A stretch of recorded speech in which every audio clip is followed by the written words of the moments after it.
Vallahi bence aslında geç kalındı, yani biraz daha erken olabilirdi. Memnunuz yani, çok şükür. Kimin emeği varsa Allah onlardan razı olsun. Ama bence tekrar söylüyorum, çok geç kalınmış bir şey.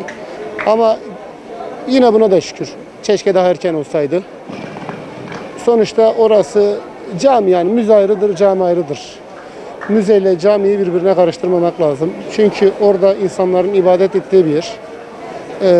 İbadet edilen yer müze olamaz. İbadet edilen yer ibadet edilir. Müzede gidersin, görürsün, görünecek yerler vardır, tarihi şeyler vardır. Ama orada namazını kılarsın ibadethanede.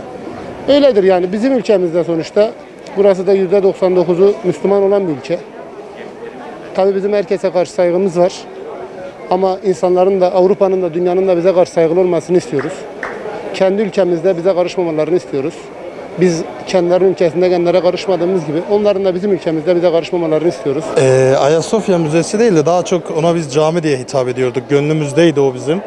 Çok şükür elhamdülillah. Fetheden komutan ne güzel komutan, fetheden ordu ne güzel ordu. Çok sevinçliyiz. İnşallah gücümüz yeterse, imkanımız olursa 24 Temmuz'da namaz kılmaya gideceğiz. Rabbim fethedenlerden Allah razı olsun. Çok güzel bir gün oldu bizim için. Fatih Sultan Mehmet'in bizlere bıraktığı en güzel emanetlerden bir tanesiydi. Ne yazık ki Cumhuriyet tarihinde bize yapılan yanlışlardan bir tanesi de o oldu, karar alınaraktan. O tarihe bir imza atarak biz de yenisini ekledik. Çok şükür, elhamdülillah çok sevinçliyiz. Yani bu Ayasofya'nın cami olup da tekrardan yenilenmesine en güzel sevinçlerden bir tanesini yaşıyoruz. Aradan 86 yıl geçmesi sizce geç mi, erken mi? Çok geç. Çok geç. Yani o zamanda o imzanın atılması zaten en büyük yanlış. Bu süre zarfında yapılanların tabii rahmetli Erbakan hocamızın çok ümidiydi bunlar. Ama ne yazık ki fırsat verilmedi o kişiye. O olmadı, öğrencisi yaptı. İnşallah daha güzel şeyler de yapılacak. İnşallah gelecekteki bütün hasretlerimizin de son bulmasını istiyorum. Yani çok doğru bir kararın olduğundan eminim. Devletimizden de gene sağ olsun. Allah razı olsun devletimizin başında olanlardan da. Asıl olması gereken de yerini bulduğunu düşünüyorum yani. Ayasofya Müzesi'nin değil de müze değil de cami olarak. İnşallah Müslümanlara hepsine hayırlı olmasını diliyorum. 86 yıllık bir hasret bitti. Bunu peki nasıl değerlendiriyorsunuz?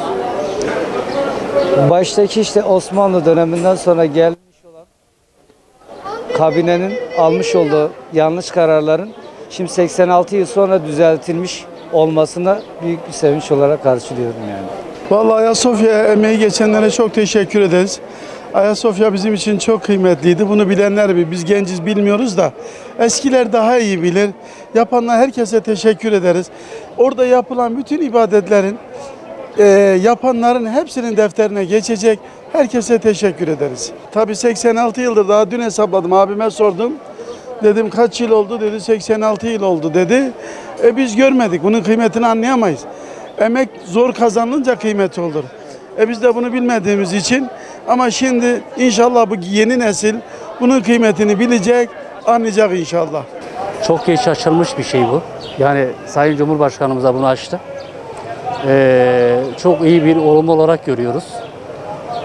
Milletimize hayırlı olsun diyorum. 86 yıldır herhalde kapalıdır bu. İyi oldu bu Müslümanlar, alemler için. İyi oldu Ayasofya'nın açılması. Tüm Müslüman alemler için hayırlı uğurlu olsun diyoruz.